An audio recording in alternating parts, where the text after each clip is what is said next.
খুব সুন্দরভাবে সেনাবাহিনীর দায়িত্বে বজ্রাবাজারের কমিটি নির্বাচন শুরু হয়েছে, যানজট মুক্ত এবং দুর্নীতি মুক্ত। আমরা যদি আপনাদের দেখে, এই যে ভিতরে সকল প্রার্থীকে সিরিয়ালে দাঁড় করাইছে আর ভিতরে সবাই ভোট দিতেছে।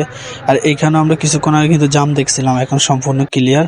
সেনাবাহিনী অলরেডি সব ক্লিয়ার করে ফেলছে, শুধু প্রার্থীদেরকে ভিতরে যাওয়ার জায়গা দিছে, আর নয় যারা আছে সবাই রাস্তাঘাটে সম্পূর্ণ ক্লিয়ার। শুধু ভোটাররা আছে এখানে মাত্র। সেনাবাহিনী আপনার কঠোর অবস্থায় আছে। সেনাবাহিনীর সাথে শুধু সেনাবাহিনী বললেও ভুল হবে, সেনাবাহিনীর সাথে পুলিশও আছে। খুব সুন্দরভাবে আজকের নির্বাচনটা আপনার চলতেছে। আমরা কখনো কল্পনা করিনি যে এত সুন্দর একটি নির্বাচন এই বছর আমরা দেখব, যেটা বিগত 15 বছর 16 বছর আমরা কখনো দেখি নাই। অতি ফাস্ট এই বছরে দেখা যাইতেছে নির্বাচনের সৌন্দর্য যে কত প্রকার এখনো বোঝা যাইতেছে।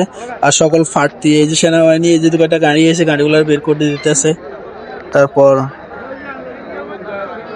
আমি আপনাদেরকে ভিতরে দেখানোর চেষ্টা করব যে ক্যান্ডিডেট ভিতরে কি অবস্থা। যদিও আপনার ভিতরে কেউ এলাও না, আমি পিছন দিয়ে যাওয়ার চেষ্টা করতেছি। পিছন দিয়ে যে দেখি আপনাদেরকে একটু দেখানো যায় কিনা। এই যে হচ্ছে পিছন অংশ, এখানে ভিতরে ভোট চলতেছে।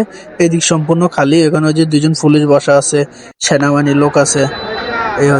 এই হচ্ছে আপনার বজ্রাবাজারের নির্বাচনের আপনার আপডেট। তো সবাই আমার সাথে থাকেন, পুরো আপডেট নিউজ পেতে চাইলে কে কত ভোট পেয়েছে অবশ্যই আপনাদেরকে জানাবো।